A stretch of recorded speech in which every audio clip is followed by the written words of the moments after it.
Hey guys, animal channel के tower God की explanation video में आपका स्वागत है। तो लास्ट वीडियो में हमने देखा है कैसे मैशनीजाद ने जो अटैक किया था वो जिंसू हाथ तक एक इन्फॉर्मेशन को पहुंचाने के लिए था, यानी कि बैम के ऊपर एक अटैक होने वाला है जहाद की रॉयल आर्मी के द्वारा। साथ ही हमने एल्ट्रीन के अंदर देखा कि बैम ने जागने के बाद सबसे पहले रेचल को कन्फ्रंट किया क्योंकि उसने कून के साथ काफी गलत किया है। वही रेचल के अंदर जो गुस्सा और जो जलन था हमने उसको भी बाहर आते हुए देखा। और स्टोरी में आगे बने रहने से पहले नीचे लाल बटन दबा के चैनल को सब्सक्राइब कर ले और वीडियो में आगे बने रहें।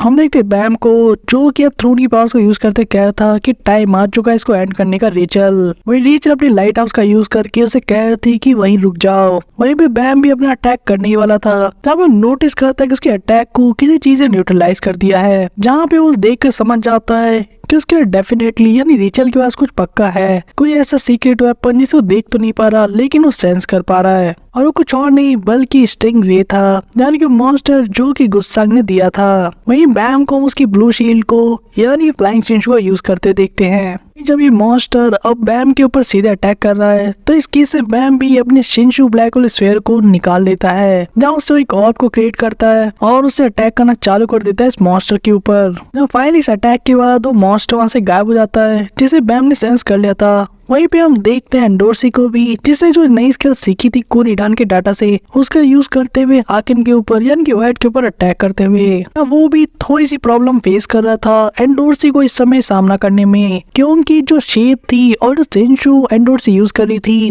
उसकी मूवमेंट को प्रिडिक्ट करना उसके लिए भी काफी डिफिकल्ट होता। जहाँ पे वो ये भी एडमिट करता है कि उसने भी इस तरह शिंशु को आज से पहले नहीं देखा। एंडोर्सी पूरी कॉन्फिडेंस के साथ कह रही थी अटैक करते हुए कि बस तुम्हारे अंदर इतना ही बचा है क्या, मैं तो एक्सपेक्ट करी थी तुम एक स्लेयर हो तो तुम काफी सुपर स्ट्रांग होगे, लेकिन लगता है मैं गलत थी। मैं वाइट भी उस पे तंज कसते हुए कहता है तुम सही में कुछ ज्यादा ही बोलती हो, और वो भी तब जब तुम्हें हेल्प मिल रही है गाइड से प्रिंसेस। ऐसे सच कहूँ तो मैं भी अपने आप पे थोड़ा सा डिसअपॉइंटेड तो बिल्कुल हूँ। जब हम देखते हैं रियोन और एंडोर्सी की टीम को जब मीसिंग के पीछे करी थी, वहीं पे हागिन सोच रहा था कि कैसे जो रियोन है वो उसके सारे मूवमेंट्स को पहले से स्टडी करके एडवांस से बता देती अपने ऑब्जर्वर के थ्रू कि वो कौन सा अटैक करने वाला है। और ये चीज उसके लिए काफी सरप्राइजिंग थी क्योंकि पहले रियोन यहाँ पे यानी कि सेल ट्रेन के ऊपर जो नियम थे उसकी वजह से आगे के फ्यूचर को और पाथ को नहीं डिटेक्ट कर पा रही थी। वही एंडोर्सी और बीटा अपने बॉन्ग का यूज करके फाइट के काफी क्लोज आ गए थे उसे अटैक करते हुए।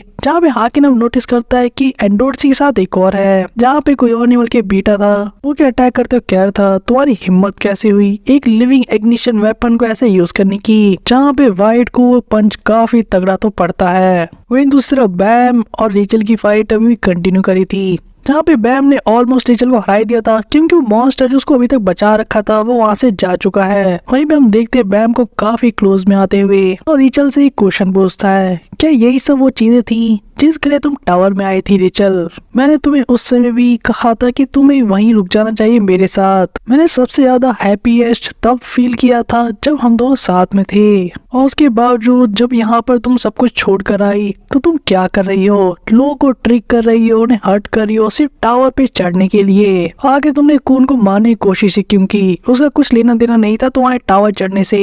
मुझे अब और भी कुछ समझ में नहीं आता तुम्हें लेकर कि आगे तुम क्या सोचती हो, तुम क्यों करती हो ये सब चीजें। जहाँ ये चीज बोलते हुए बैम अपना गुस्सा ही बाहर निकाल रहा था, जहाँ ये सारी एनर्जी काफी ज्यादा डेंजरस होती जा रही थी आसपास के लोग के लिए। जो बार चिल्ला रहा था why did you do it. यहाँ रेचल भी डर से नीचे की तरफ बैठ गई, तब अपना मुंह छुपा के हम देखते बैम को रोते हुए, जहाँ वो कह रहा था कि अब मुझसे और नहीं रहा जाता, अब मैं और कुछ और नहीं कर सकता। आई रियली कांट, ना मैं तुम्हें अब और भी ज्यादा समझने की कोशिश कर सकता हूँ, ना ही सारी चीज ऐसे होते हुए देख सकता हूँ। मुझे अब कोई फर्क नहीं पड़ता कि तुम टावर पे चढ़ती हो या नहीं, लेकिन कभी भी अपने आप को मुझे मत दिखाना और उन लोगों को जो कि मेरे लिए मैटर करते हैं। और इस जैसा इंसिडेंट अगर दोबारा हुआ मुझे शायद तुम्हें सही में अब फाइनली मारना होगा। जहाँ रेचल इस डेंजरस थ्रेट को सुनने के बाद रेचल की तरफ जाने की कोशिश करती है, लेकिन रैक अपने स्पीड से उसे रोक देता है वहीं पे। जहाँ एक तरफ रेचल अपना मादा जमीन पे मार रही थी, हम देखते बैम को उसे बाय करते हुए यहाँ से जाने से, और जाते उसके फाइनल वर्ड्स कुछ इस तरह थे कि कैसे वो उम्मीद करता है कि वापस कभी ना मिले। एक तरफ बैम दूर जा रहा था, रेचल पीछे से बस इतना ही बोलती है तुम सही में अब चमक रहे हो, यानी कि वो एक तेज जो चेहरे पे होता है वो तुम्हारे अब आ चुका है। तुम हमेशा मुझसे कहा करते थे कि कैसे मैं तुम्हारे लिए एक चमकता हुआ तारा हूँ, लेकिन मैं अंदर ही अंदर जानती थी हमेशा से कि वो तुम हो जिसकी डेस्टिनी है एक स्टार की तरह शाइन करना, ना कि मेरी किस्मत तो शुरू से ये थी कि मैं काफी दूर से किसी अंधेरी जगह से सिर्फ तुम्हें दूर से देख पाऊँ चमकते हुए किसी तारे की तरह, और इसलिए मैं डरती थी उस डेस्टिनी को लेकर। अच्छा बैम इस बात को कहता है कि सिर्फ एक बहाना है, तुम वापस एक एक्सक्यूज दे रही हो। इस पे रीचल कहती है लेकिन तुम्हें कुछ नहीं पता, इनफैक्ट किसी को भी यहाँ पे कुछ नहीं पता तुम्हारे बारे में, एक लौती सिर्फ मैं ही वो इंसान हूँ जिसे तुम्हारे बारे में पता है। क्या तुम क्यूरियस नहीं हो बाम इस चीज को लेकर? जहाँ हम देखते हैं रेचल की फेस पे काफी ईविल स्माइल को ही कहते हुए वो कह रही थी क्या तुम जानना नहीं चाहते कि आखिर इस गुफा के अंदर तुम क्यों ट्रैप्ड थे या फंसे हुए थे इतने लंबे समय से? वहीं दूसरी तरफ फ्लोरो टेस्ट पे देखते हैं हांसुआ के सामने रैंकर खड़ा था जिसने की राजा का आदेश पास किया था, और अभी भी सुनाया था कि कैसे हांसुया ने जो पाप किए हैं यानी कि जो क्रिमिनल ऑफेंस किया टावर की अथॉरिटी के सामने, इसके लिए उसे डेथ पेनल्टी सुनाई गई है। जहाँ इस बात को सुन के कहता है कि काफी बुरा हुआ, मैं और भी अलग अलग तरह की कॉफीज को एंजॉय करना चाहता था लेकिन लगता है मेरा लास्ट कप है। जहाँ वो कहने के साथ ही अपनी कॉफी को एंजॉय कर रहा था, हम देखते उस रैंकर को हांसुया के ऊपर अटैक करते हुए, लेकिन तभी किसी की आवाज आती है कि किसने कहा कि तुम्हारी लास्ट है वो कॉफी जो तुम एंजॉय कर रहे हो। जहाँ हांसुया इस बात सुन के सरप्राइज आता है और देखने लगता है ये बात किसने कही। हम देखते अजीब सी ब्राइट लाइट को आते हुए जो कि काफी ज्यादा हीट पैदा कर रही थी, और इसी के साथ ही उस रैंकर के अटैक को एक ही बार में डिस्ट्रॉय कर दिया जाता है इस पर्सन के द्वारा। जहाँ हम देखते किसी को अपेयर होते हुए, जब इस पर्सन का ऑरा अलग ही लेवल का था यानी काफी स्ट्रॉन्ग था, जो कि यहाँ से कहता है इट्स बिन अ व्हाइल, बहुत टाइम हो गया तुम्हें मिले हुए। जहाँ पे इसकी पावर भी काफी अलग लेवल की थी, जिसने मैनिफेस्टेशन कर रखी थी आग का यूज करके एक स्वॉर्ड की। हांसुंग तो इसको देखकर यार इस पर्सन को देखने की सरप्राइज तो था ही, वहीं पे रैंकर भी थोड़ा सरप्राइज हो गया था। जब कहता है तुम वापस आ गए, जब मैं हांसुंग को देखने से पता लगता है कि कोई और नहीं बल्कि लॉर्ड इवांग खैल है, जिसको देखकर तो हांसुंग काफी खुश हो गया था। हम देखते लॉर्ड इवांग हॉल को जो कि रैंकर को धमकाते हुए कह रही थी कि तुम्हारी हिम्मत कैसे हुई मेरे फ्लोर पे आकर मेरे सर्वेंट को हार्म करने की, या तो तुम्हारा माथा खराब हो गया है या तो तुम्हें गलत फहमी हो गई है कि तुम मुझे हरा सकते हो। जहाँ हमें पता लगता है कि ये रूलर है जो कि फ्लोर ऑफ टेस्ट की, जिसे ये भी कहा जाता है रूलर ऑफ इवांग हेल, जो कि टावर के एक हाई रैंकर है और करेंटली इसकी रैंक 60 करती है पूरे टावर में, जो कि अपने आप में काफी क्रेजी चीज है। ये रैंकर इवांग हॉल को देख के सोचने लगा था कैसे जो पहला फॉर्मर रूलर था इस टेस्ट फ्लोर का, उसको ब्रूटली मर्डर करने के बाद रात के द्वारा चूज किया गया था इवांग हॉल को इस फ्लोर का रूलर, और तब से इस जगह के रूलर है एक काफी एग्रेसिव लेकिन अनप्रिडिक्टेबल हाई रैंकर, जो कि बहुत बार किंग के ऑर्डर को भी डिसोबे कर देती है जैसे कहीं नहीं मानती। यह रैंकर भी थोड़ा घबराते हुए लेकिन हिम्मत जुटाते की तरह कहता है कि मैंने सुना था कि तुमने लॉर्ड साहब के ऑर्डर को इग्नोर कर दिया और उन्हें रिपोर्ट नहीं किया काफी लंबे समय से, और भाग कर कहीं छुप गई थी जहाँ से तुम कहीं वापस नहीं लौटने वाली थी। जहाँ इवांग हॉल इस बात सुनी कहती है ना मैं वापस आ गई हूँ, ऐसे में लॉर्ड साहब के पास तो वैसे भी नहीं गई वापस। जहाँ इस बात सुन के अब रैंक को थोड़ा गुस्सा आ जाता है और कहता तुम्हारी इतनी धृष्टता, मैं यहाँ पर किंग के ऑर्डर को डायरेक्ट डिलीवर करने आया हूँ, इसलिए स्टॉप मैसिंग अराउंड और मुझे अपनी ग्रेटेस्ट रिस्पेक्ट को दिखाओ, क्योंकि मैं एक तरीके से किंग का रिप्रेजेंटेटिव हूँ यहाँ पर। इवांग हॉल काफी कैजुअली से कहती है कि अगर मेरे इन सब चीजों को लेकर काफी ध्यान रखा होता तो कभी भी मैं इस प्लेस के जो पहले का रूलर था उसे मार कर उसकी जगह ऐसा कर उसकी गद्दी नहीं चुराती, और रिस्पेक्टफुल तो तुम्हें होना चाहिए मेरी तरफ क्योंकि मैं इस फ्लोर की रूलर हूँ। कहने के बाद एक काफी अच्छी स्माइल के साथ इवांग हॉल कहती है कि अगर तुम मुझे रिस्पेक्ट देना ही चाहते हो तो तुम्हारी लाइफ इनफ होगी। तो ये बात सुन के तो वो मैसेंजर डर ही जाता है कि तुम क्या कह रही हो, लेकिन तभी हम देखते किसी को कहते हुए कि शायद तुम हाई रैंक करो इस जगह के रूलर भी हो, लेकिन ये सही तरीका नहीं है एक मैसेंजर को ऐसे ट्रीट करने का जो कि किंग ने भेजा है यहाँ पर। इवांग और पूछते वाला तुम कौन हो? अब हम देखते ये बात जिस पर्सन ने कही थी वो अपने आप को टिंकर योल्चे नाम से इंट्रोड्यूस कराती है, जो कि एक फेथफुल सर्वेंट है कालावान की, जो कि कमांडर है 4th स्क्वाड्रन का, जो कि डायरेक्ट आती है ज़ात फैमिली के अंडर। जहाँ इसके ऑरा से हमें पता लग जाता है कैसे ये भी एक रैंकर है और शायद मोस्ट प्रोबेबली काफी पावरफुल भी। वही हासू यहाँ नीचे से इन सभी की बातों सुन रहा था उतने देर से ही वो कालावान के नाम को सुन के सोचने पड़ जाता है। जहाँ वो सोचता है कि कैसे क्या वही फेमस ह्यूमन कलेक्टर है, क्या उससे इजाद की आर्मी ज्वाइन कर ली। वही इवान कॉल सीधे स्ट्रेट फॉरवर्ड एक ही आंसर देती है, मुझे कोई फर्क नहीं पड़ता तुम किसके लिए काम करते हो, लेकिन अगर तुम मेरे सबॉर्डिनेट को यानी कि मेरे आदमी को मारने के लिए आए हो यहाँ पर तो मुझे भी बदले में तुमसे निपटना होगा या ऐसा कहीं तुम्हें ठिकाने लगाना होगा। जहाँ कहने के साथ ही इवान कॉल अपने अटैक को रेडी कर लेती है। जाओ इन्हें दिखाते हुए धमकाते कह थी तो या तो तुम लोग यहाँ से निकल लो या तो तुम मारे जाने वाले हो और यही सिर्फ दो चॉइसेस तुम्हारे पास है अब। जहाँ इस बात सुन के और इस धमकी को काफी हल्के में लेते हुए रैंकर योल्ची बस स्माइल कर देती है जैसे कि उसे नींद आ रही है। इवान कॉल भी ये चीज देखकर समझ गया था कि शायद ये लोग यहाँ से नहीं जाने वाले ऐसे ही। जिसके बाद हम उसे देखते अटैक करते हुए एक काफी खतरनाक फायर को, जहाँ पे टिंकर काफी सारे वाटर बबल्स को क्रिएट करने लग जाती है जैसे वो नींद में खराटे ले रही हो और ये बबल्स को छोड़ रही हो। जब ये अटैक कुछ देर के ब्लॉक तो कर देता है इवान कॉल के अटैक को, लेकिन इवान कॉल का कहना था क्या तुम्हें सही में ऐसा लगता है कि इन बेफालतू की छोटी मोटी ट्रिक से तुम मुझे मैनेज कर पाओगी। इवान कॉल का नेक्स्ट अटैक और भी ज्यादा खतरनाक हो गया था जिसकी इंटेंसिटी काफी बढ़ी थी। हम एक और पर्सन को यहाँ पर आते हुए देखते हैं टिंकर के साथ। जब ये दोनों रैंक इस अटैक को भी डॉज कर जाते हैं, जहाँ इवान कॉल भी थोड़ा सरप्राइज होता है और सोचता है, यहाँ तक कि ये चीज कहता भी है कि आखिर मुझे विश्वास नहीं होता कि तुमने इस अटैक को भी ब्लॉक कर लिया, आखिर तुम्हारे पीछे वो पर्सन कौन है। जब इस पर्सन को देखते हैं जो कि इवान कॉल को कॉम्प्लीमेंट करते कह रहा था तुम सही में काफी तेज हो, इतना मैंने सोचा था तुमने तुरंत नोटिस कर लिया कि मैं शिंचू को कंट्रोल कर रहा हूँ। जब इवान कॉल को ये यहाँ तक भी कहता है कि तुम वैसे ही लुनेटिक नहीं हो जैसा कि मैंने सुना था अफवाहों में। जहाँ पे ये हाई रैंकर यानी कि योल्कर अपने आप को इंट्रोड्यूस कराता है और कहता है मुझे बहुत खुशी हुई तुमसे मिलकर इवान कॉल, मैं सेकंड सर्वेंट हूँ कालावान के 4th स्क्वाड्रन के रॉयल गार्ड्स का। जहाँ इवान कॉल उसकी किसी बात पे ध्यान नहीं देती और उससे पूछे क्या तुम कालावान हो, जिस भी पर्सन कहता है नहीं मैं कालावान नहीं हूँ, कालावान यहाँ पर नहीं है, उसे कुछ इंपॉर्टेंट बिजनेस था लास्ट स्टेशन पर हेल ट्रेन की, इसलिए वो वहाँ गया है। बात सुन के इवान कॉल थोड़ा गुस्सा भी आता है। जहाँ वो कहती है तुम्हारा मतलब क्या है, क्या तुम जैसे नम स्कल्स को मुझे फेस करने के लिए भेज दिया और खुद वहाँ चला गया जहाँ पे रेगुलर्स घूमते हैं। जहाँ इसके जवाब में हाई रैंकर का कहना था कि वेल हम में से किसी ने एक्सपेक्ट ही नहीं किया था कि आप यहाँ पर आ जाओगे, लेकिन ये फिर भी ठीक है क्योंकि आप मोर देन कैपेबल हैं आपको हैंडल करने का अपने आप ही।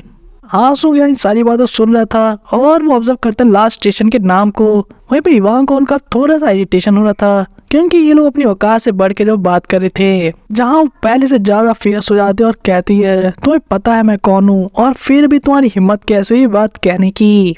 जहाँ हाई रैंक इस बात सुन कहता है कि मुझे पता है कि आपके अंदर प्राचीन लोगों की पावर है यानी कि पावर ऑफ द एंशिएंट, लेकिन हम दोनों हाई रैंकर हैं यानी कि मुझे इंक्लूड करके और इसके साथ ही 30 रैंकर्स फ्लोटिंग कासल के अंदर है हमारे साथ। जिस बात को सुन के इवान कॉल कहते हैं कि क्या मुझे ये बात सुन के इम्प्रेस हो जाना चाहिए। जहाँ हम देखते हैं उसने अपने फायर से एक एलिफेंट जैसा एक फेयरस क्रिएचर क्रिएट कर दिया था जो दिखने में काफी डरावना तो लग रहा था। जब इवान कॉल अब इन्हें धमकाते हुए कहते हैं कि मैं तुम्हें बताने वाला हूँ कि आखिर तुम्हारा जो नंबर है वो कितना मीनिंगलेस है मेरी पावर के सामने। लेकिन तभी यहाँ पे कुछ काफी अजीब होता है। चांद देखते उस पूरी पावर को न्यूट्रलाइज होते हुए एकदम से और एक काफी अजीब सी क्रीचर को आते हुए जो कि दिखने में मेढक और टर्टल का एक मिक्सचर था और उसकी बॉडी किसी स्नेक जैसे रेप्टाइल की तरह थी, जो कि इवान कॉल कह रहा था तुम काफी शोर शराब मचा रहे हो, मैं शांति से सो भी नहीं सकता, तुम्हें ऐसा लगता है देखकर जैसे कोई तुम हार्मोनल टीनेजर हो। जब इवान कॉल की सारी फायर अब खत्म हो चुकी थी वो नोटिस करती कोई और नहीं बल्कि मिस्टर एडमिनिस्ट्रेटर है। जब एडमिनिस्ट्रेटर खुद इंटरवीन करने आ गया था इस फाइट के अंदर, जो इवान कॉल कहता है तुमने काफी बड़ी गलती की है मेरी नींद को डिस्टर्ब करके, जो शोर तुमने अभी मचाया है और तुमने काफी ट्रबल भी क्रिएट कर दिया इस जगह पे, उस लेवल से ऊपर जहाँ पे तुम्हें चीजों को मैनेज करके रखना था एज इस फ्लोर के रूलर के रूप में। एडमिनिस्ट्रेटर इनके ऊपर डायरेक्ट अटैक कर देता है कहते हुए कि आज से मैं तुम सभी लोगों को फायर करता हूँ यानी कि यहाँ के काम से निकालता हूँ। जहाँ हासुंग भी अपने मुंह को ढक लेता है क्योंकि वो लाइट इतनी ब्राइट थी। जहाँ कह रहा था प्लीज नो, जहाँ उसके चिल्लाने की गूंजने की आवाज सुनते हैं लेकिन तभी वो दोनों एकदम से गायब हो जाते हैं। जहाँ हम देखते हैं वो दोनों टेलीपोर्ट होके एक दूसरे स्पेस में आ गए थे जो कि एक्चुअल में एक वार्प गेट का कमाल था। इस चीज को सबसे पहले हासुंग यहाँ नोटिस करता है यानी कि स्लैब गेट को जिसने इन लोगों की जान बचाई थी। तो इवान को अब आंसू यहाँ से पूछते हैं कि आखिर ये कहाँ पर हमें लेकर जाएगा। जिस पे आंसू का कहना था कि वो भी श्योर नहीं है, लेकिन ऐसा लगता है जो अटैक उन्हें लगा था एडमिनिस्ट्रेटर की तरफ से, वो एक्चुअल में एडमिनिस्ट्रेटर इन्हें कहीं भेजने की कोशिश कर रहा था और शायद वो जगह लास्ट स्टेशन हो सकती है। जहाँ इवान को इस बात सुन के कहता है कि अगर इतना ही दूर जाना था यानी कि शॉर्ट ट्रिप पे, तो उसे हम लोग को फायर नहीं करना चाहिए था। वो सही में काफी स्वीट जॉब थी। हासिल का कहना था कि शायद इसका ये भी मतलब है कि हम शायद कहीं वापस लौट कर ना आए और आपने अपनी गलती से हम दोनों को काम से बाहर निकलवाया है। आपको इस तरह से चीजों को खराब नहीं करना चाहिए था। इवान को इस बात सुने कहते हैं कि तुम्हें ऐसे नहीं कहना चाहिए, वरना चीज सच भी हो सकती है। हांसू और रैप किड की तरफ देखते कह था कि चाहे जो भी हो, अब टाइम आ गया हमारी जर्नी को स्टार्ट करने का। वहीं दूसरी तरफ हेल ट्रेन के अंदर एक काफी तगड़ा एक्शन चल रहा था, जहाँ पे एंडोर्सी और बीटा वाइट के ऊपर एक ताबड़तोड़ हमला कर रहे थे। वही वाइट भी अब इन अटैक से परेशान हुआ था, जहाँ पे वो अपनी स्वॉर्ड को क्रिएट करने की सोच रहा था, ये कहते हुए कि सेमी काफी अनोइंग है। वो तो सिर्फ इन लोगों को निकल जाना चाहता था बिना किसी परेशानी के, लेकिन अब पहले उसे इनके नंबर्स को कम करना होगा, यानी कि आधे लोगों का खात्मा करना होगा। लेकिन इससे पहले कि अपना दूसरा मूव चले, हम देखते रूल को जो कि वाइट को टोक देती है। जहाँ पे वाइट पूछता है तुम यहाँ पे अकेले क्या कर रही हो, जहाँ पे रूल का कहना था कि वाइट मैं तुमसे एक फेवर चाहती हूँ। जहाँ पे वाइट इस बात को इग्नोर कर देता, सीधे कहता है तुम बताओ मुझसे क्या फेवर चाहती हो, क्या सडनली तुमने डिसाइड कर लिया कि तुम मेरा पार्ट बनना चाहती हो? पर सॉरी, मैं तुम्हारी जैसे फिल्दी सोच को नहीं अपनाता। वही रून अपनी बात को कंटिन्यू करते हुए कहती है कि मैं जानती हूँ, लेकिन मैं यहाँ पे तुम्हें ढूंढते हुए इसलिए आई हूँ क्योंकि मैं शुरू से ही तुमसे एक फेवर चाहती थी। जो आगे बताती है कि तुमने अभी तक नोटिस कर लिया होगा कि कैसे मैं ट्रेन पर होने के बावजूद आए की चीजों को यानी फ्यूचर पाथ को डिटेक्ट कर पा रही और देख पा रही हूँ। वाइट का रिएक्शन इस बात सुनने का था, तो जिस पे ल्यून अपनी बात को आगे बताते हुए कहती है कि जो भी चीजें मैंने देखी है उसके अकॉर्डिंग हम लोग एक काफी इनॉर्मस चैलेंज को लाइव स्टेशन पे फेस करने वाले हैं और इसीलिए मैं तुम्हारी हेल्प करूंगी तुम्हारी लास्ट क्लोन को ढूंढने के लिए, और उसके बदले में तुम्हें फेवर करना होगा और उधार देनी होगी तुम्हारी पावर को इस क्राइसिस से निकलने में हम लोगों को। जहाँ रून फाइनली उसे स्लेयर वाइट कह के बुलाती है, यानी कि एज अ फक का स्लेयर। वहीं दूसरी तरफ हेल ट्रेन में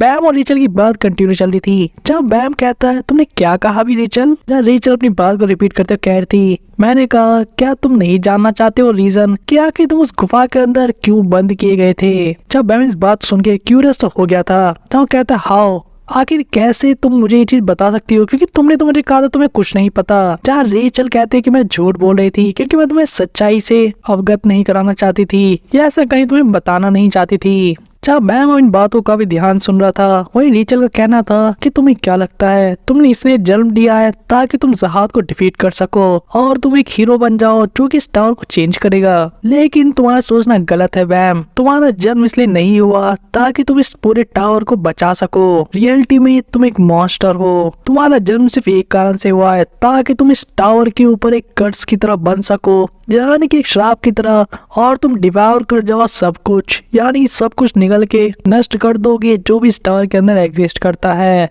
और ये चीज आर्ली तुम्हें हमेशा कहती थी, यानी कि एक मॉन्स्टर कह के तुम्हें बुलाती थी। हम इन चीजों को प्रोसेस करके समझने की कोशिश कर रहा था और इससे पहले रेचल से कुछ और पूछता, हम देखते हुए कुछ अजीब होता हुआ, जहाँ पे रेचल अब एस्केप करने वाली थी और जाते हुए स्माइल के साथ या ऐसा कहीं इविल स्माइल के साथ बस इतना ही कहती है कि आज के लिए मैं तुम्हें बस इतना ही बताऊंगी, सो लॉन्ग मिस्टर ट्रैवलर। और बैम तुम्हारे साथ बहुत बुरा हुआ क्योंकि तुम्हें वापस एक रीजन मिल चुका है मुझे चेस करने का, मेरे पीछे आने का, जबकि तुम्हें बात बिल्कुल पसंद नहीं है अब, और हमारे बीच में तुमने सब कुछ खत्म कर दिया, लेकिन तुम्हें मेरे पीछे आना ही होगा बैम। जहाँ पे हम देखते रेचल को एक धमाके के साथ वहाँ से जाते हुए, जहाँ बाद में नोटिस कर पाते रैक के द्वारा कि एक्चुअली वहाँ पे काफी बड़ा गड्ढा हो गया नीचे की तरफ, यानी कि जो ट्रैवलर था उसने रेचल के नीचे से एक ऐसा स्पेस क्रिएट कर दिया जिससे वो नीचे की तरफ से भाग सके। जहाँ पे रैक अभी भी ब्लैक टर्टल चिल्लाते बैम को बचाने की कोशिश कर रहा था क्योंकि उसे एक्चुअली में पता नहीं लगा कि क्या हुआ, तो उसके पीछे से यूरा हवी गायब हो चुकी थी। वही बैम उस रास्ते को जहाँ से रेचल भागी थी उसे देखते हुए सोच रहा था कि आखिर रेचल कैसे मेरी मदर के बारे में जानती है। इस इंसिडेंट के बाद हम कुछ महीने बाद की चीजों को देखते हैं या ऐसा के इवेंट्स को होते हुए, जहाँ पे लास्ट स्टेशन के एली में बहुत सारी चीजें हो रही थी या ऐसा के बहुत ज्यादा हलचल हो रही थी। जहाँ हम देखते हैं कि सिबिशु काफी एंजॉय कर रहा था अपनी ड्रिंक को, जहाँ वो खुश हुए कह रहा था कि कितना औसम है ना हाथ्स, यानी कि हाथसू, हम जाके अपने पुराने दोस्तों से मिलने वाले हैं इतने समय बाद। मैं काफी प्राउड हूँ कि हम लोग पहले से वहाँ पे मौजूद होंगे उन्हें ग्रीट करने के लिए बाकी लोगों से। हाथसू कह रहा था कि हम लोग वो पहले लोग नहीं होने वाले। सिबिशु को शौक लगता है, हाँ क्या कोई और हमसे पहले वहाँ पहुँच गया, जिस पे हाथसू से बताता है कि बहुत सारे लोग, जैसा कि देखने में मुझे लगता है काफी सारी अजीब सी लेकिन काफी कूल और बैड एस शिप्स को देखते हैं उनके आसपास। जहाँ पे हाथसू कह रहा था मुझे काफी बैड फीलिंग आ रही है सब चीजों को लेकर। सिबिशु भी हाथसू की बात सुन के अब बाहर देखने लगा था, तो वो नोटिस करता है काफी सारे लोगों के शिप्स को, जो कहते बोले ये लोग कौन है, लेकिन जैसे ये सिंबल उन पे बने हुए हैं ये किसी तरीके के वॉर शिप्स हो सकते हैं, और मोस्ट प्रोबेबली ये वो रेगुलर्स है जिनको 10 फैमिलीज बैक करती हैं। इस कॉन्सेप्ट को आप ऐसे समझ सकते हैं कि मेंटेन करने के लिए निष्पक्षता को सभी फैमिलीज के बीच में अलग अलग फैमिली बहुत सारे रेगुलर्स की टीम्स को स्पॉन्सर करते उन्हें पैसा और आइटम्स और वेपन्स देती है, और एज अ साइड इफेक्ट ये ऐसा एज अ लूप होल ये लोग यूज करते हैं लोगों को अपनी फैमिलीज के गलत काम कराने के लिए या डर्टी वर्क को पूरा कराने के लिए बिना अपने ऊपर कोई आ जाए। और जो सिंबल था शिप के ऊपर उससे सिबिशु पहचान भी जाता है, जहाँ कहता है ये स्कल जैसा सिंबल मैंने पहले भी देखा है, इसका नाम है द एवर क्यूरियस लेवी, और ये उन रेगुलर्स में से एक है जिसको जहाद फैमिली खुद स्पॉन्सर करती है। लेकिन आखिर ये सारे लोग अपनी ड्रोव्स के अंदर यहाँ पे ऐसे रश करते हुए क्यों आ रहे हैं? जहाँ हाथसू का कहना था क्या जैसा वो ऑब्जर्व करके कंक्लूड कर पाया था कि श्योर तो नहीं है, लेकिन ये भी उसी डेस्टिनेशन की तरफ जा रहे हैं जहाँ पे हाथसू और बाकी लोगों को जाना है। द सिबिशु कहता है तुम्हारा मतलब है लास्ट स्टेशन, लेकिन बना इससे अब क्या फायदा होने वाला है क्योंकि ट्रेन तो ऑलमोस्ट अब फिनिश होने ही वाली है। जहाँ हाथसू के अंदर की फीलिंग कह रही थी जिसको ऑब्वियसली वो श्योर नहीं था, लेकिन उसका मानना था कि हो सकता है कि उन्हें और ज्यादा केयरफुल रहना चाहिए। अब वहीं पे हम एक दूसरी वॉरशिप को देखते हैं जो कि रेस्ट एरिया में था अभी स्टेशन में। जब हम काफी सारी फ्लाइट्स को देखते हैं यानी मिलिट्री जेट्स को, जहाँ काफी सारे ऑफिसर्स भी थे यानी कि रेगुलर थे इसी ग्रुप के, जो की बात करते कैसे उनकी जो फ्लाइट थी वो काफी लॉन्ग थी और उन्हें एकदम से इस मीटिंग के लिए बुला लिया गया। एक पर्सन का मानना था कि जो इनका कैप्टन है वो कहीं से भी कूद जाएगा अगर स्पॉन्सर उसे वैसा करने के लिए कहेंगे। किसी और पर्सन का ओपिनियन ऐसा था कि आखिर उनके पास कोई चॉइस भी नहीं है, वो काफी अच्छी जिंदगी जी पाते हैं क्योंकि उन्हें स्पॉन्सर का पैसा मिलता है जो जहाज फैमिली से। जहाँ हम एक दूसरे रेगुलर को देखते बैठे हुए जो काफी अलग तो लगी थी नोट से, और उसका कहना था कि सारे काफी अजीब लोग हैं जो कि एमेचर्स हैं और क्लाइंब करे टावर को फैमिलीज के सपोर्ट से। पैथेटिक जैसे रिएक्शन था इस पर्सन का। वहीं पे सिबिशु जो कि इनके ऊपर स्पाई कर रहा था वो एक और सिंबल को नोटिस करता है, एक skull with the red beard, जहाँ हमें पता लगता है कि जो पर्सन था वो इन सब के ऊपर नजर रख रहा है सिबिशु के कहने पे क्योंकि वो इन्हीं की टीम का पार्ट थी। सिबिशु लास्ट में उसे यही भेजता है कि उसे पता करना हो इस रीजन को कि आखिर लास्ट स्टेशन क्यों जा रहे हैं, जहाँ उसे जवाब मिलता है कि पक्का ये चीज हो जाएगी क्योंकि सिबिशु ने उसे मदद जो की है हनी खरीदने में। फिर दूसरे डॉग को देखते हैं यानी डॉग नंबर 5 को, जहाँ पे और भी ऑफिसर्स थे, जहाँ पे एक पर्सन अपडेट मांगता है इन लोगों से कि आगे चीजें कैसी चल रही हैं। ये भी सिबिशु का इन्फॉर्मेंट था जिसका नाम था वर्दी, जो कि हंसते कह था ही देखो मैं यहाँ पर आ गया हूँ कितने टाइम बाद तुमसे मिलने के लिए। सिबिशु उसे डांटते हुए कहता है कि तुम नॉर्मल बिहेव करो। वहीं पे वर्दी का जो इन्फॉर्मेशन था उसके अकॉर्डिंग ये सारे लोग काफी फ्यूरीज वाले लोग थे। जहाँ इनकी टीम का या ग्रुप का जो सिंबल था वो एक ईयर था जिसके आसपास ग्रीन कलर का बैकग्राउंड था। ऐसे इनके पास कोई लाइट पीरियड नहीं है तो ये ज्यादा अच्छे से तो और इन्फॉर्मेशन नहीं निकाल सकते, लेकिन देखने से लग रहा था कि इनका क्रू भी काफी ज्यादा बड़ा है या ऐसा कहीं साथ ही बहुत पावरफुल भी है। सिबिशु के लिए इन्फॉर्मेशन काफी काम की थी। वो सोच रहा था थैंक्स वर्दी, लेकिन हमारी टीम में सारे लोग वियर्ड क्यों हैं। उसे कुछ और आदमी भी और दूसरे स्टेशन पे अवेलेबल थे जो कि इन्फॉर्मेशन निकालने की कोशिश कर रहे थे, लेकिन वो अभी तक वहाँ पहुंचे नहीं थे। जहाँ पे सोच रहे थे कि आखिर अब सिबिशु को क्या करना चाहिए, क्या उन्हें वेट करना चाहिए और इन्फॉर्मेशन गेन करने के लिए या फिर अपना नेक्स्ट मूव चलना चाहिए। जहाँ हाथसू से पूछने पर हाथसू का कहना था कि मैं जा रहा हूँ लोगों से पूछने के लिए कि आखिर वो लोग कहाँ जा रहे हैं, जो कि एकदम स्ट्रेट फॉरवर्ड स्ट्रेटजी थी। लेकिन दूसरी तरफ सिबिशु इस चीज से एग्री नहीं करता। उसके ओपिनियन में उन्हें थोड़ी देर और रुकना चाहिए ताकि उन्हें कुछ और इन्फॉर्मेशन मिल सके। और हाथसू का मानना था कि अगर अपनी स्वॉर्ड का यूज करेगा तो उन्हें इन्फॉर्मेशन जल्दी मिल जाएगी, ना कि इतनी मेहनत करने से या जासूसी में काफी टाइम जो लगता है। इस टीवी शो ने समझाने की कोशिश करा था कि अगर ऐसा होता है तो इससे उनकी परेशानियां काफी बढ़ सकती है, लेकिन हासू से वह शट अप रहने के लिए कहता है और सीधे डॉग नंबर 5 में अंदर आ जाता है, उस जगह को काटते अपने शॉर्ट से। जहाँ ये लोग ये रेगुलर उन्हें देख कर पूछते हैं कि वह तुम कौन और यहाँ क्या कर रहे हो। जहाँ हासू अपने आप को इंट्रोड्यूस कराता है अपना नाम बता के और कहता है सॉरी मैं तुम्हारे ब्रेक टाइम को इंटरप्ट कर दिया, लेकिन अगर तुमने आंसर नहीं किया उस चीज का जो मैं तुमसे पूछने वाला हूँ तो तुम्हारे सर तुम्हारे पास नहीं रहने वाले ज्यादा देर तक। वही हेल्थ ट्रेन पर हम देखते हैं काफी महीनों बाद जहाँ चीजें बीत चुकी थी, यानी रीचल और बैम का जो कन्फ्रंटेशन हुआ था उसके कई महीने बीतने के बाद अब बैम काफी नॉर्मल लग रहा था। जहाँ कून के सामने था, जहाँ पे कून अभी भी उसी स्टेट में था, यानी कि बेहोश या ऐसे कहीं कोमा में। जब अब हमें 1 महीने पहले की फ्लैशबैक या ऐसा का इवेंट्स को दिखाया जाता है, जब बैम के सामने यूरी और इवान खड़े थे। जब बैम उनसे पूछा था तुम्हें सही में लगता है कि कून को वापस से जगाने का कोई तरीका तुम्हें पता है, तो इस पर इवान कहता है या, और ये बात सुनकर रैग भी काफी एक्साइटेड था। जब पूछता है हमें क्या करना पड़ेगा जल्दी से बताओ। इवान खुलासा करता है कि काफी लंबे टाइम से कून की बॉडी को एनालाइज कर रहा था अपने टूल्स को यूज करके, और उसने थोड़ी सी रिसर्च भी की थी, जिस रिसर्च के कंक्लूजन में उसे पता लगा कि जो डायरेक्ट डिसेंडेंट होते हैं उनके अंदर एक रेयर एबिलिटी भी होती है। ऐसे लोग इस टावर के अंदर जो काफी स्किल्ड होते हैं आइस को हैंडल करने में, वो कभी कभी ऐसे स्टेट को खुद ही ब्रेक करके भी आ जाते हैं।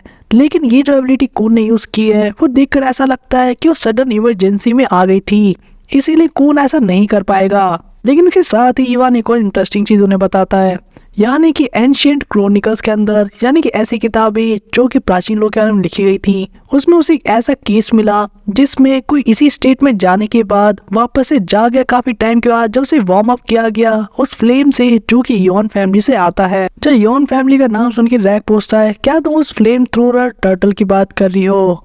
बैम भी कहता है हम ईवा से पूछ सकते हैं उसकी हेल्प के लिए। जब ईवान इस बात सुने कहता है कि उतना इजी भी नहीं है जितना तुम्हें सुनने में लग रहा है। योन फैमिली ने रिकॉर्ड की है इस तरह के एंशिएंट रिकॉर्ड्स को जो रेफर करता था वो नियान को, जो कि काफी फेमस रैंकर था योन फैमिली का। ऐसे तो चांस काफी अच्छे हैं, लेकिन ये काफी इम्पॉसिबल होगा कि उनकी रेगुलर्स की पावर से ये चीज हम अचीव कर पाए, यानी कि कौन को ठीक कर पाए, क्योंकि वो जो लेडी है तुम्हारे ग्रुप में वो काफी ज्यादा इनएक्सपीरियंस्ड है अपनी पावर को यूज करने में। और उसके साथ ही एक प्रॉब्लम ये भी है कि अभी टावर में काफी नीचे के लेवल्स में है। वही यूरी अब बीच में इंटरप्ट करते हुए कहती है कि इसीलिए इवान चाहता है कि वो तुम्हें उस रैंकर यानी कि वो यून से मिलवाए, और वो एक मेंबर भी है वो खाई सॉन्ग का इस मोमेंट पे, यानी कि उरिक माजिनो की जो इरेगुलर की एक ऑर्गेनाइजेशन है, खतरनाक ऑर्गेनाइजेशन, उसी का पार्ट वो नियोन भी है।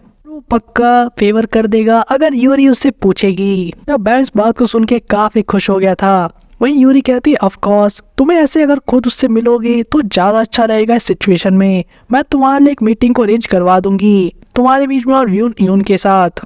जब इसके अगले पल इस बात को सुनते ही हम देखते कि रैक और बैम दोनों एक से हाथ पैर की खुशी से नाच रहे थे। जब वो कहते कि परफेक्ट सिचुएशन है हमारे लिए, हम फाइनली कून को ठीक कर पाएंगे। रैक का कहना था एक्चुअली मैं सोच रहा था कि मैं उसे ठीक कर दूं, यानी कि कून को जगाने के पक्ष में तो नहीं हूँ मैं, लेकिन फिर भी मैं खुश बहुत हूँ। जब मैम फाइनली कून की तरफ देखकर कह रहा था और हमने सोच रहा था कि बस थोड़ी देर और वेट कर लो कून, मैं तुम्हें पक्का ठीक करूंगा, चाहे जो हो जाए मैं मेक श्योर करूंगा तुम वापस से अपनी आंखें खोलो। वहीं दूसरी तरफ हम देखते हैं एंडोर्सी को इस मोमेंट पे जो कि रिलैक्स कर रही थी और एक काफी अच्छे से हॉट टब को एंजॉय करने में लगी थी। जहाँ थोड़ी बहुत नाराज भी थी हेल ट्रेन को लेकर कि आखिर ये ट्रेन नकल क्यों उतारता है सीजन्स की, जैसा कि टावर के बाहर होती है अलग अलग लेवल पे, और आखिर इस ट्रेन को भला इतना गर्म क्यों होना चाहिए समर में। वो तो भला हो कि उन्हें ये स्विमिंग पूल मिल गया कम से कम, तो उनकी जान बची हुई है। चांद देखते र्यून भी पास में बैठी थी और कुछ खाने में लगी हुई थी। वही एंडोर्सी को अभी तक थोड़ा सा गुस्सा था अपने ऊपर, क्योंकि जो चीजें हुई थी लास्ट बैटल में जिसकी वजह से रेचल वहां से एस्केप कर गई थी, प्लस उसके अकॉर्डिंग जो वाइट था वो भी डिसअपेयर हो गया उसके साथ। जब हम फ्लैशबैक में देख पाते हैं एंडोर्सी और बीटा को उस टाइम पे जब वाइट के साथ फाइट कर रहे थे, और उन्हें ये चीज सही में समझ में नहीं आए कि वो आखिर भाग कैसे गया, क्योंकि ऐसा तो उसका नेचर बिल्कुल नहीं है। और उसे सडनली डिसअपेयर होना उनके सामने से जब वो सामने से बैटल कर रही है उसके साथ काफी सस्पिशियस है। और इसलिए वो र्यून से पूछती है कि र्यून तुम वहाँ पे सबसे पहले पहुंची थी, क्या तुम इसके बारे में कुछ जानती हो। र्यून अपनी आइसक्रीम को एंजॉय तो कर रही थी, लेकिन वो सीधे चीज से हाथ झाड़ लेती है यानी कि ऐसा कहीं वो मना कर देती है और साथ ही में ये भी कहना था उसका कि भला तुम मेरे ऊपर शक क्यों कर रही हो। एंडोर्सी का रिस्पॉन्स कुछ ऐसा था कि इतना ऑब्वियस नहीं, तुम भी तो आगे रेफ्यूजी से बिलोंग करती हो या ऐसा कहीं फर्क से। एंडोर्सी बार बार जून को उसके अंदर से कुछ बात निकलवाने की कोशिश कर रही थी, क्योंकि उससे बार बार पूछ रही थी कि तुम पक्का कुछ सच को छुपा रही हो, है ना। लेकिन जून बस इतना ही कहती है कि वाइट जा चुका था जब मैं वहां पहुंची थी और मुझे कोई आइडिया नहीं कि आखिर क्या हुआ। एंडोर्सी इस रिस्पॉन्स को सामने के लिए सुन तो लेती है, लेकिन अपने मन में सोच रही थी ये लिटिल चंप, मैंने शुरुआत से कभी इस पे भरोसा नहीं किया। जब से मैं उससे पहली बार मिली थी ये सही में काफी सस्पिशियस है। वही हम मीसेंग को भी देखते हैं जो कि अपने आप से ट्रेन कर रही थी। जब ल्यून बताते हैं एंडोर्सी को कि कैसे मीसेंग अपने आप को और ज्यादा स्ट्रॉन्ग बनाना चाहती है ताकि वो अपने कंपेनियंस को उनका बदला ले सके उन लोगों से जिन्होंने उनकी जान ली थी। एंडोर्सी इस बात सुन कहती है कि मुझे सुन के तो काफी अच्छा लगा और एक्चुअली मैंने उसे काफी अच्छा ये ऐसा एक डिसेंट आइटम भी दिया एज अ प्रेजेंट। जब ल्यून पूछती भला ये डिसेंट आइटम क्या है, हम देख पाते मीसेंग के बगल में वही चीज रखी हुई जो कि डाटा कोरिंडा ने इन्हें दी थी, यानी कि वो शिनशू शेप को फाइंड करने के लिए ताकि वो अपने आप को और अपने सबसे बेस्ट शिनशू को पहचान सके। वहीं दूसरी तरफ एंडोर्सी थोड़ा सा गुस्सा होकर डांट देती बीटा को जब वो लाइट हाउस से आके प्रिंसेस प्रिंसेस चिल्लाने लगता है। जब एंडोर्सी कहता तुम्हें पता नहीं मेरा प्राइवेट मूवमेंट है, लेकिन बीटा कहना था कि उससे ज्यादा इंपॉर्टेंट चीज है। वो बताता है और इन्फॉर्म करता है कि जो वाइट का फाइनल क्लोन था वो गायब हो चुका है ट्रेन से। जो चीज एंडोर्सी के लिए तो काफी शॉकिंग थी। दूसरी तरफ हम देखते हैं ट्रेन रेजिडेंस में गॉड ऑफ द गार्जियन के सामने बैम को खड़े हुए। अब गॉड ऑफ द गार्जियन बैम को आते देखकर पूछते हैं कि तुम वापस आ गए। जब बैम का जवाब था यस सर। वहीं पे गॉड द गार्जियन बैम को समझाते हैं और कहते हैं मैं तुम्हें कई बार बताया है तुम इतने स्ट्रांग हो कि तुम्हें मुझसे अब कोई ट्रेनिंग नहीं चाहिए या उसकी कोई जरूरत नहीं है तुम्हें, लेकिन फिर भी तुम बार बार यहाँ पे आते रहते हो। क्या तुम पहले से अच्छा फील कर भी पा रहे हो या नहीं। जब बैम कहता है yes sir I am fine. वहीं पे बैम उसे कहता है कि मैं अभी भी ठीक से मैनेज नहीं कर पाया हूँ दूसरे थ्रोन को सही से यूज करना, और मैं चाहता हूँ कि चाहे कुछ भी हो जाए लेकिन ट्रेन से उतरने से पहले मैं इस चीज को पॉसिबल करना चाहता हूँ। जहाँ गॉड और गार्ज इस बात सुने कहते हैं कि लगता है मेरे पास वापस से कोई चॉइस नहीं है, और इसी के साथ ही नीचे उतरते हुए कहते हैं कि लगता है मुझे वापस से तुमसे आज फाइट करनी होगी। जब बैम भी ऐसा सुन के काफी खुश हो जाता है और कहता है थैंक यू। बैम के मन में इस प्रेजेंट मोमेंट में काफी सारी बातें चल रही थी, यानी कि जो चीजें रेचल ने कही थी कि शायद वो बातें सच भी हो सकती हैं जो रेचल ने उसे बताई थी कि कैसे वो एक मॉन्स्टर है, और शायद ये भी बात सच हो कि जो रेचल है वो एक्सट्रीमली ऑर्डिनरी पर्सन है, यानी कि काफी नॉर्मल इंसान है। और दूसरी तरफ बैम एक मॉन्स्टर, लेकिन उसे इस सब चीजों से कोई फर्क नहीं पड़ता, क्योंकि चाहे लोग कुछ भी कहें उसे कुछ भी बुलाएं या उसकी डेस्टिनी कुछ भी हो, वो यहाँ पर एक चीज सही से डिटरमाइंड हो चुका है और वो स्ट्रॉन्ग बन के रहेगा उतना ताकि उन लोगों को प्रोटेक्ट कर सके जो उसके लिए मैटर करते हैं। दूसरी तरफ हम देखते हैं हॉकनी को और बोरो को भी जो कि चिल कर रहे थे, और हॉकनी पूछता है कि वो लास्ट स्टेशन कैसा है, मैं काफी क्यूरियस हूँ इसके बारे में। वही बोरो जो काफी चिल मोड में था उसे कहता है कि वैसे तो काफी कूल प्लेस है और तुम्हें कोई चिंता करने की जरूरत नहीं है क्योंकि वहाँ पे कोई सीरियस डेंजर वगैरह नहीं है जब स्टेशन पे पहुंचेंगे। जहाँ वो हॉकनी के साथ साथ हमें भी बताता है कि कैसे जो लास्ट स्टेशन है वो 2 एरियाज में डिवाइडेड है, जहाँ पे एक एरिया जो कि डिस्क जैसा बना हुआ है वहाँ पे वो लोग भी आ सकते हैं जिनके पास हेल ट्रेन की टिकट नहीं है, और वो रेगुलर्स जिन्होंने पूरी हेल ट्रेन को क्लियर किया है उन लोग को लास्ट स्टेशन पर जाने के बाद एक वर्ल्ड क्लास होटल के अंदर एक बेस्ट ट्रीटमेंट मिलता है जो कि काफी मस्त होता है। जहाँ आगे वो ये भी इंफॉर्मेशन देता है कि कैसे जो स्टेशन का इंचार्ज है यानी जो उन सब चीजों को मैनेज करता है उसका नाम है ली शियाव्यून, और वो अपने आप में भी काफी सक्सेसफुल रेगुलर है। और जैसा कि उसने सुना उसके बारे में, वो स्टेशन पर तब आया था जब उसने अपने दोनों लेग्स को खो दिया था ट्रेन में किसी रीजन की वजह से, और पिछले कुछ समय से जैसा कि उसने किसी रेगुलर से सुना था दोनों एरियाज के जो कंट्रोल है वो उसने अपने दोनों बच्चों को दे दिया है, यानी कि उसकी अडॉप्टेड सन और डॉटर को। अब बोरो थोड़ी सी सिंपिंग भी कर रहा था, कह रहा था उसकी जो क्यूट डॉटर है वो एक मैसिव बार को चलाती है और वहाँ की बियर भी इंसेनली गुड है। तो हॉक ने ऐसे रिएक्शन देख के कहता है कि तुम्हें बहुत ज्यादा नहीं पीना चाहिए बोरो, तुम्हारी हेल्थ के लिए अच्छा नहीं है। वही बोरो थोड़ा सीरियस होकर कहता है, हॉक ने क्या तुमने सोचा कि अब तुम आगे क्या करने वाले हो जब तुम ट्रेन से उतर जाओगे? जब हॉक ने भी इस बात को सुन के थोड़ा सोच में पड़ जाता है और जवाब देता है कि वो श्योर तो नहीं है, लेकिन अभी के लिए वो बैम को ही फॉलो करने वाला है और कोशिश करेगा कि किसी तरह अपनी पिक्चर की लास्ट पीस को ढूंढ सके। वही बोरो इस जवाब को सुनने के बाद एक लंबी सी सांस लेते हुए कहता है, मैं सोच भी नहीं सकता था और इमेजिन भी नहीं कर सकता था कि मेरी जर्नी इतनी इंसेन भी हो सकती है।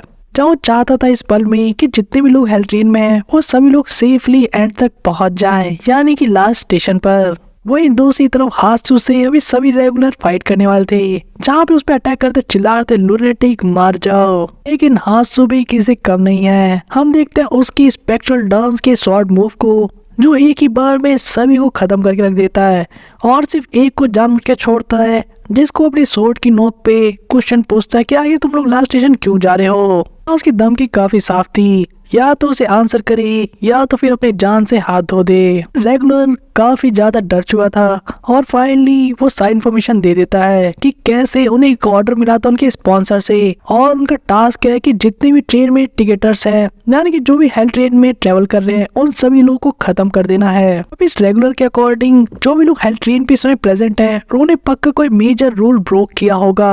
आंसू के लिए तो ये चीज काफी शॉकिंग थी। वो इस रेगुलर के अकॉर्डिंग जैसा कि उसने अफवाहें सुनी थी इन फोर्सेस के बीच में कि कैसे जो लोग हेल ट्रेन में वो फक के साथ मिले हुए हैं और उन्होंने ट्रेन को कंट्रोल कर लिया है। वो लोग ट्रेन के अंदर चीजें इस तरह से कर रहे हैं जैसे कि वो ट्रेन को अपने बाप का माल समझते हैं, और इसलिए हमें भी ये सिग्नल मिला ताकि वहां पे हम भी जाए उन्हें डिस्ट्रॉय करने के लिए। यहाँ तक कि जो जहाज के रैंकर्स हैं वो तो जमा होना भी शुरू हो चुके हैं ताकि वो एनालाइज कर सके फक को और उनके साथ मिले हुए लोगों को।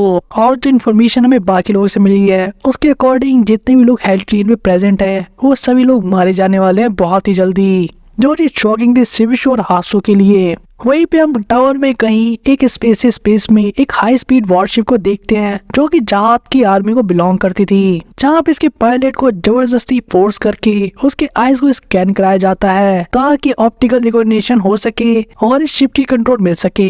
जहाँ ऑथेंटिकेशन कंप्लीट हो जाती है और हम देखते हैं वहाँ आसपास काफी सारे मरे हुए लोग थे, जहाँ जिसको कह रहा था कि अगर तुम चाहो तो तुम कोर्स को भी सेट कर सकते हो, लेकिन तुम्हें स्पीड को हाईएस्ट लेवल पॉसिबल पे करना होगा और तुम्हें मुझे लेके जाना होगा लास्ट स्टेशन पर हेल ट्रेन के। पायलट डर से इस बात को मान जाता है। वहीं पे हम देखते हैं जिनसू हाकू इस ड्रेस को नोटिस करते हुए, यानी इस ऑफिसर के, जहाँ सोच रहा था ये सिंबल कालावान का है और उसके लिए भी चीजें अब इजी नहीं होने वाली। वही टावर के 52nd फ्लोर को हम देखते हैं जहाँ पे जहाज की आर्मी के 4th स्क्वाड्रन कालावान की वॉरशिप को आते हुए, जो कि काफी बैडस लग रहा था। जब हम मिस्टीरियस से पर्सन को देखते हैं जो कि म्यूजिक को एंजॉय करने में लगा हुआ था और इस पर्सन के फेस को सही से तो नहीं दिखाया जाता, लेकिन हमें इंट्रोड्यूस करा दिया जाता है कि यही वो बंदा है जिसका हमें तब से बात चल रही है, यानी कि 4th स्क्वाड्रन का कैप्टन द कालावान। जहां वो सोच के काफी खुश था कि कितनी अप्रोप्रिएट जगह से मिली है अपने मिशन के लिए। कालावान जिसको काफी हाइप किया जा रहा है, उसी के इस रिवील के साथ ही आज के एक्सप्लेनेशन वीडियो को भी यहीं पे ओवर करते हैं।